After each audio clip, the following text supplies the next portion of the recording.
What's up everybody, Albie Sarer here, and in this video, I want to get a little bit deeper with you. Because up until this point in time, we've talked a lot about the technical skills for success.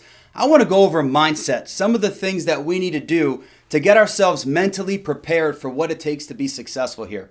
So today what we're going to be talking about is how to condition your thinking and prime your mind. So there's something called the 500-year-old brain, the caveman mentality. And what it is it's the fact that our brains lie to us a little. They haven't evolved at the same rate that the world around us has. Think about the last couple years, the last 20, 30, 40 years, how much technology's exploded. Western civilization, just civilization in general. We still think survival. That's the way that we're programmed. That's the way that we're wired. It's the reason why a lot of times when we have goals, we end up doing things completely counterintuitive to it. How many times have you made a New Year's resolution and have the same resolution 3 or 4 years in a row? What happens all the time is we tell ourselves we want to do something, but because it's hard, because it takes some effort, some discipline, some sacrifice, sooner or later we fall off. And the reason why we fall off is because we haven't conditioned our thinking. So when I say condition our thinking, let me give you a great example of this.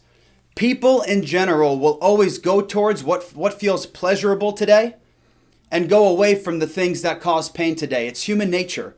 We want to go towards pleasure and away from pain. But a lot of things that are pleasurable right now end up costing us pain down the road.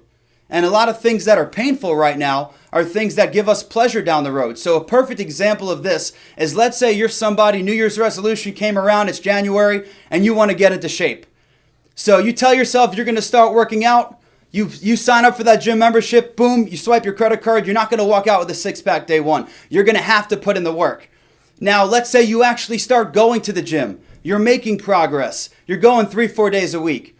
But as soon as your girlfriend comes home with French fries, no matter what kind of diet you were on, the first thing that your brain does is it says, mouth, start to salivate. Start drooling. You start tasting that salt in your mouth before you ever have it.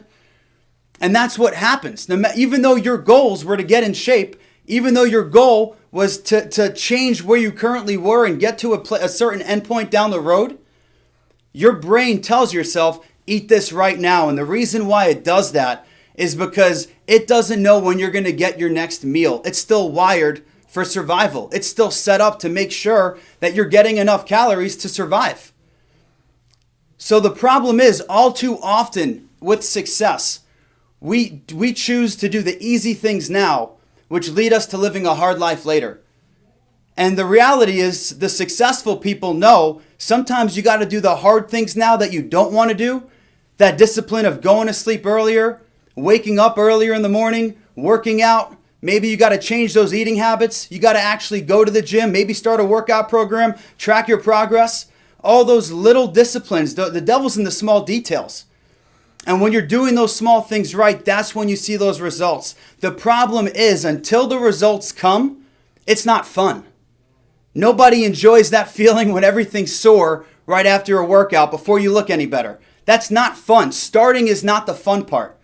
But as soon as one day you look in the mirror 4 or 5 weeks later and you see those results, that's when you go, okay, this is worth it. Now you start looking forward to the gym. That's conditioning your thinking, guys. You got to trick your brain to like the things that don't feel as good right now. That way you can have the things that feel great later on. Another part of conditioning your thinking is something that I like to call priming your mind. And this is something that I did as an agent before every appointment when I first started with the company. So priming your mind, it's a way to get yourself into the right mindset so that way you can go out there and just attack that day. So the first thing I would do to prime my mind was, before every appointment, I would tell myself that no matter what, I'm making $5,000 this week in income as a brand new agent, $250 a year. I'm making $5,000 a week in income. The reason I would tell myself that is because now when I'm sitting down with my client, I don't have that commission breath. I'm not thinking about getting the check. I'm not doing what's in my best interest. I'm doing what's in the client's best interest, because it's a serve, not sell mindset here. So by doing what's in the client's best interest, when they ask me questions, I'm not freezing up, panicking, worrying about losing the sale. I'm just answering their questions, because guess what? They're about to start paying something for the rest of their lives. They're going to have some questions. I'd be more worried if they didn't have any questions. So that's the first thing to prime in your mind, is tell yourself before you start your week what you're making. And that way you, one, play with the effort of somebody that's making $5,000 a week already. And at the same time, you're going out there and doing the right thing for the clients that it's your job to serve. Secondly, and this one you're going to make fun of me for, I know it, but I promise you I did this and it absolutely worked. I would tell myself before every single appointment that I had seen a psychic and that psychic rubbed her crystal ball. And when she rubbed that crystal ball, she told me, Albie, the next client you sit with is going to die in 14 days. The husband is. Now, you're not allowed to tell your client, but what you can do is you can go out there and protect them. So what I would do when I sat with my clients, I had all the passion in the world because I wanted to make sure that if the worst case scenario happened in 14 days, that wife and those kids were taken care of. Or if the wife was the breadwinner, that the husband could take time off of his job as well and be home with the kids during that time of grieving. So it helped me do the right thing for them, and I would give 100% passion in every presentation I gave. And passion is a huge reason why there's urgency and people have success here. And number 3, this one's just as corny as number 2, but the third thing I would do is I would tell myself that I have no friends, and this client, this is my last chance to make a friend. This is my only shot to have a friend in this world.